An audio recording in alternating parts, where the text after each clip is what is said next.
mahasiswa. Pada video kali ini kita akan membahas mengenai manajemen strategik. Jadi manajemen strategik itu adalah ilmu untuk merumuskan, mengimplementasikan dan mengevaluasi keputusan untuk mencapai tujuan jangka panjang. Manajemen strategik ini sangat penting untuk para pelaku usaha dalam merencanakan dan mengimplementasikan strategi-strategi bisnis untuk terus dapat mengembangkan usaha yang dijalankan secara berkelanjutan. Nah, pada kali ini saya akan mewawancarai salah satu narasumber pelaku usaha yang ada di salah satu kota Wonogiri. Saat ini saya sedang bersama dengan salah satu pemilik usaha toko kelontong. Toko kelontong. Baik, boleh perkenalan namanya siapa? Perkenalkan, nama saya Hani. Saya sebagai pemilik toko kelontong dan saya beri nama Toko Rizky. Toko Rizky, inspirasinya dari nama? Sebenarnya saya itu sudah sejak dari dulu hanya meneruskan saja, cuman kalau dahulu itu usaha ibu saya dan hanya kecil Mbak. Tapi setelah kita menekuni berdua dengan suami, alhamdulillah usaha itu bisa jadi seperti sekarang. Ini saya mau tanya-tanya sih tentang strategi bisnis dari Ibu Suharni terkait dengan tokonya ya. Yang pertama itu ketika awal mulai usaha ini, strategi apa yang Anda miliki atau mungkin kayak perencanaan bagaimana agar toko Anda ini bisa dapat menarik konsumen mau membeli di tokonya? Strategi itu sebenarnya mengalir saja, cuman impian saya untuk punya toko yang laris itu memang sejak dari dulu, cuman kesampaiannya baru sekarang. Kalau untuk strateginya kita memberi barang yang konsumen itu butuhkan. Jadi seandainya kita belum punya barang itu dan ditanyakan oleh konsumen, maka kita akan menjawab, oh belum ada atau habis, dan besok kita carikan.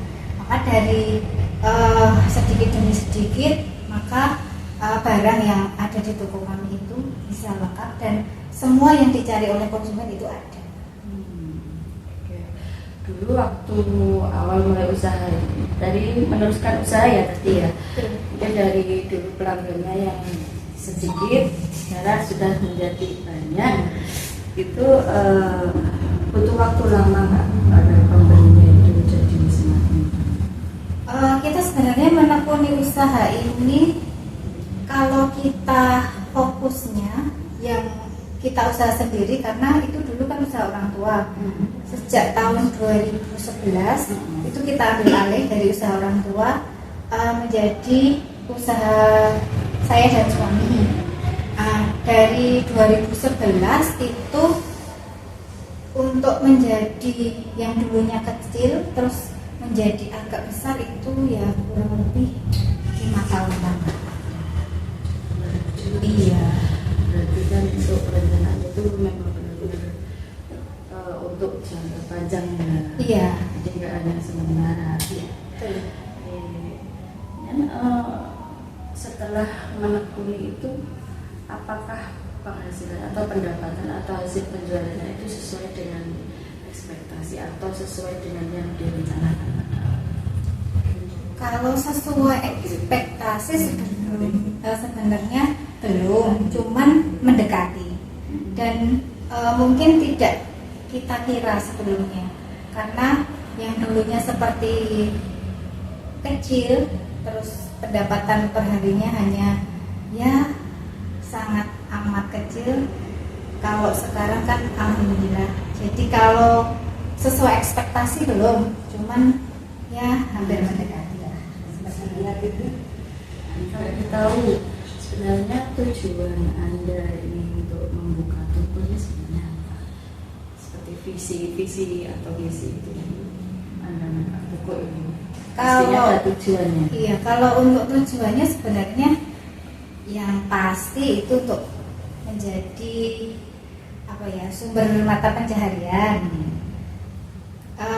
Dan yang pasti kalau di desa saya itu kan belum cukup banyak ya untuk toko. Ada sih, cuman yang komplit belum ada lah. Impian saya sama suami saya itu ya pengennya kita punya toko yang komplit dan pembelinya banyak. Seperti Alfamart, Indomaret itu ya pengennya, impiannya.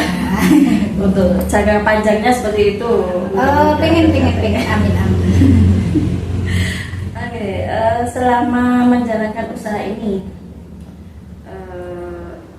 sebenarnya ada peluang apa saja nih untuk bisa menarik banyak konsumen ke toko Anda?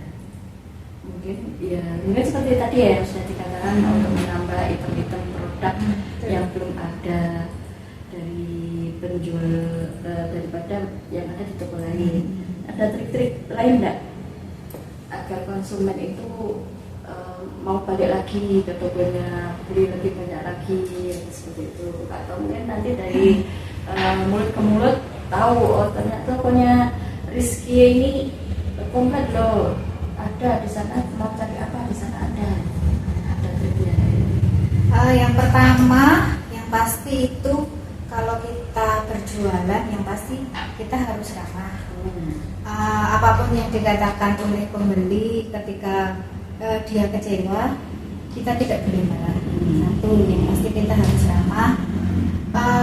Yang kedua, kita menentukan standar sendiri. Jadi seperti untuk bahan pokok itu kita ngambilnya untung mepet, ya sedikit lah, supaya kalau kebutuhan pokok itu kan setiap orang setiap hari memerlukan.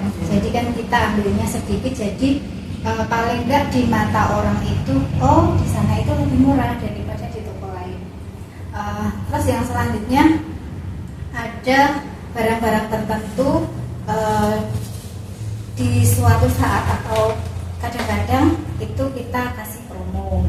Misalnya kalau beli satu barang itu katakanlah 1.500, tapi kalau beli dua kita kasih harga 2.500.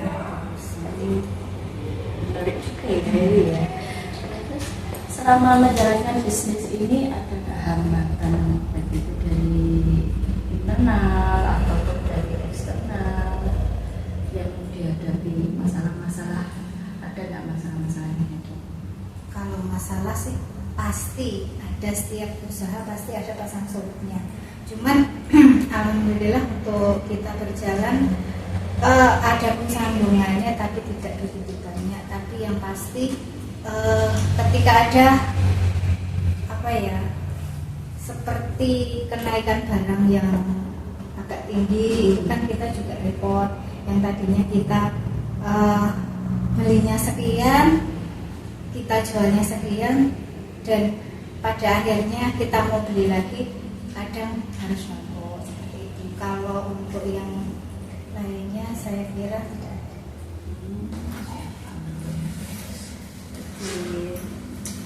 Itu mungkin jadi salah satu juga ya menarik pelanggan. Terus selama ini bagaimana cara Anda menjadi hubungan dengan masyarakat atau masyarakat luar daerahnya, biar bisa tahu, oh di sana itu ada tokonya ini. Yang pasti itu tadi, yang pertama kita harus ramah dengan siapapun, terutama untuk konsumen kita. Yang kedua, media sosial kita juga gunakan. Jadi setiap ada barang baru atau mungkin ada diskon, itu pasti kita paling enggak kita statuskan di WA. Itu kalau untuk seperti brosur itu kita belum menggunakan, cuma media sosial seperti status saja. Itu udah banyak menarik pelanggan Ya alhamdulillah. kalau menurut Anda nih pada situasi ekonomi saat ini di mana minta $2.000 naiknya harganya itu, kira-kira berdampak nggak? Pasti itu berdampak. Yang pertama kan kenaikan barang itu pasti kan. Yang tadinya kita itu jualnya katakanlah 1.000, sekarang kita beli lagi pasti lebih dari 1.000. Jadi yang tadinya kita untung mau beli lagi nggak dapat. Dampaknya ke masyarakat bagaimana? Kalau ada kenaikan Kalau harga? Kalau ke masyarakat ya, yang pasti kan masyarakat sendiri sudah tahu ya untuk dampak dari hal tersebut. Cuman kalau untuk kitanya mengasih tahu ke masyarakat, mengedukasinya ya kita kasih tahu kalau barang ini sekarang harganya yang dulu sekian sekarang jadi sekian seperti itu. Tapi untuk masyarakat di saya itu alhamdulillah menerima dan tahu akan kondisi sekarang. Iya, karena pengalaman sudah bertahun-tahun tadi ya, jadi sudah punya strategi sendiri mensikapi bagaimana menghadapi para konsumen yang berbeda-beda. Iya, Ya, saya rasa terima kasih untuk wawancaranya kali ini. Terima kasih atas waktunya. Mudah-mudahan Toko Rizky nanti semakin berkembang. Amin. Seperti yang sudah diimpikan, seperti Alfamart dan Indomaret. Amin, terima Nanti kasih jadi punya banyak. banyak karyawan. Amin. Semoga Terima sukses kasih. ke depannya. Terima kasih Ibu Rani. Sama-sama.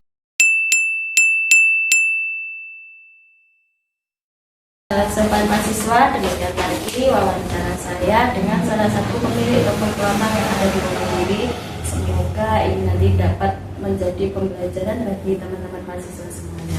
Terima kasih. Wassalamualaikum warahmatullahi wabarakatuh. Bye.